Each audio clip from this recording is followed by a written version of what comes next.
श्रद्धा murder case में आरोपी आफताब अमीन पूनावाला को आज पुलिस अपने साथ लेकर महरौली के जंगल पहुंची। पुलिस को श्रद्धा के शव के टुकड़ों और कपड़ों की तलाश है। आफताब ने पुलिस को बताया था कि उसने शव के टुकड़े महरौली के जंगलों में फेंके हैं। जिस हथियार से शव के टुकड़े किए गए उसकी भी तलाश पुलिस को है। और पुलिस सूत्रों के मुताबिक आफताब ने खून के दाग धोने के लिए सल्फर हाइपोक्लोरिक एसिड का भी इस्तेमाल किया था। तो यानी किस तरह से साजिश के तहत उस हत्या को अंजाम दिया और फिर उसके बाद जो है जाकर उसने उसको किस तरह से अंजाम दिया, उसकी बॉडी को, उसके शव को, यह भी बहुत ही भयावह है। पुलिस के सूत्रों के मुताबिक जो खबरें हैं जया वो बता देते हैं। श्रद्धा का मोबाइल फोन महाराष्ट्र में कहीं फेंका आफताब ने। श्रद्धा के मोबाइल की आखिरी लोकेशन निकाल रही है पुलिस। बरामद कर लिया गया है फोन। जिस हथियार से श्रद्धा की बॉडी काटी गई वो दिल्ली में किसी जगह पर फेंका गया। उस हथियार की तलाश में जुटी है दिल्ली पुलिस। मुकेश है हमारे साथ इस बारे में ज्यादा बात करने के लिए। मुकेश, पुलिस के सूत्रों के मुताबिक जो अपडेट्स आपने भेजे हैं उनमें से कुछ हमने बताए, सारी खबर आप बताएं। देखिए शारिक, ताज़ा अपडेट ये है कि जो आरोपी आफताब अमीन पूनावाला है उसको दिल्ली पुलिस एक बार फिर महरौली के जंगल में लेकर आई है। और यहाँ पर जो आरोपी है उसकी निशानदेही पर जो श्रद्धा के बॉडी के जो बाकी पार्ट्स हैं, उसके जो हैं, उनको बरामद करने की कोशिश की जा रही है।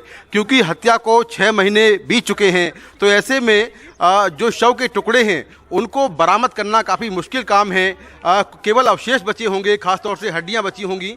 और क्योंकि यहाँ पर जो जंगल है, यहाँ पर जानवर भी हैं जो कि मांस के जो लोथड़े थे उनको उन्होंने खा लिया होगा और 6 महीने का लंबा वक्त बीत चुका है।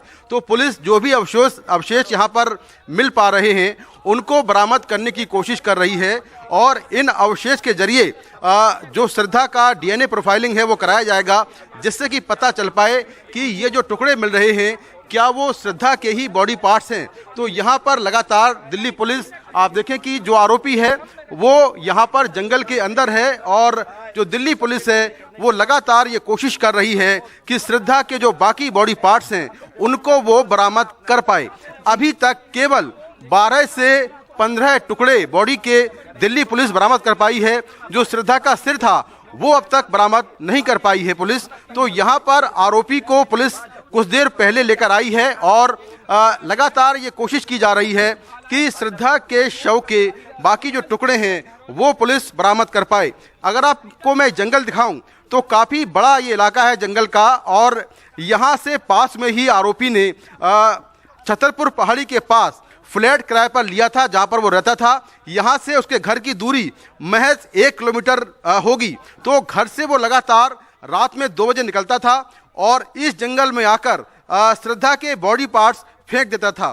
तो इस तरह से उसने 18 से 20 दिन में श्रद्धा के बॉडी के 35 टुकड़ों को यहाँ पर फेंका, जिनमें से 10 से 12 टुकड़े अब तक बरामद हुए हैं। लेकिन बाकी के जो टुकड़े हैं वो पुलिस बरामद नहीं कर पाई है। पुलिस आसपास के लोगों से पूछताछ कर रही है जो इस जंगल में आते हैं अपने जानवर चराने के लिए। उनसे भी पुलिस ने पूछताछ की है कि क्या उन्होंने कुछ यहाँ पर देखा था। तो उनसे भी लगातार ये पूछताछ चल रही है। लेकिन श्रद्धा की हत्या की जो प्लानिंग है उसको लेकर जो आफताब ने जानकारियां दी हैं वो काफ़ी सनसनीखेज जानकारियां हैं। खासतौर पर उसने कहा कि श्रद्धा से उसकी मुलाकात बम्बल डेटिंग ऐप के जरिए हुई थी। उसके बाद दोनों में नज़दीकियां बढ़ीं और फिर दोनों दिल्ली आ गए। 15 मई को दोनों दिल्ली पहुंचे और उसके ठीक 3 दिन बाद यानी 18 मई को आफताब ने श्रद्धा की हत्या कर दी। हत्या करने से पहले उसने शव को ठिकाने लगाने के तरीके गूगल पर सर्च किए। घर का फर्श हत्या के बाद कैसे धोया जाए इसको लेकर उसने गूगल पर सर्च किया और फर्श को धोने के लिए उसने एक केमिकल का प्रयोग किया जिसके जरिए खून के धब्बे साफ हो पाएं और पुलिस वहां से डीएनए के नमूने ना लेने पाए। लेकिन पुलिस को ऐसे कई सबूत मिलते जा रहे हैं जिससे इस केस की कड़ियां लगातार जुड़ती जा रही हैं। क्योंकि आरोपी ने खुद मान लिया है कि उसने हत्या को अंजाम दिया है। तो पुलिस लगातार उससे पूछताछ कर रही है। उसने कहा यस आई किल्ड हर। वो केवल अंग्रेजी में बात कर रहा है, हिंदी में बात नहीं कर रहा है। तो पुलिस उससे लगातार पूछताछ कर रही है। उसने ये भी कहा कि हत्या के बाद उसने श्रद्धा का मोबाइल जो है वो महाराष्ट्र में कहीं फेंक दिया है। उसके मोबाइल को बरामद करने की कोशिश की जा रही है। जिस चापर से उसने हत्या को अंजाम दिया उस चापर को बरामद करने की कोशिश की जा रही है। उसने ये कहा कि हत्या के बाद उसने खून से सने हुए कपड़े श्रद्धा के और अपने एक एमसीडी की कूड़े वाली गाड़ी में फेंक दिए थे। उन कपड़ों को बरामद करना मुश्किल होगा क्योंकि काफी टाइम बीत चुका है। तो इस तरह से लगातार वो नए खुलासे कर रहा है और एक जघन्य जो उसने अपराध किया है, एक जो खौफनाक वारदात हुई है उसकी लगातार उसको लेकर वो खुलासे करता जा रहा है।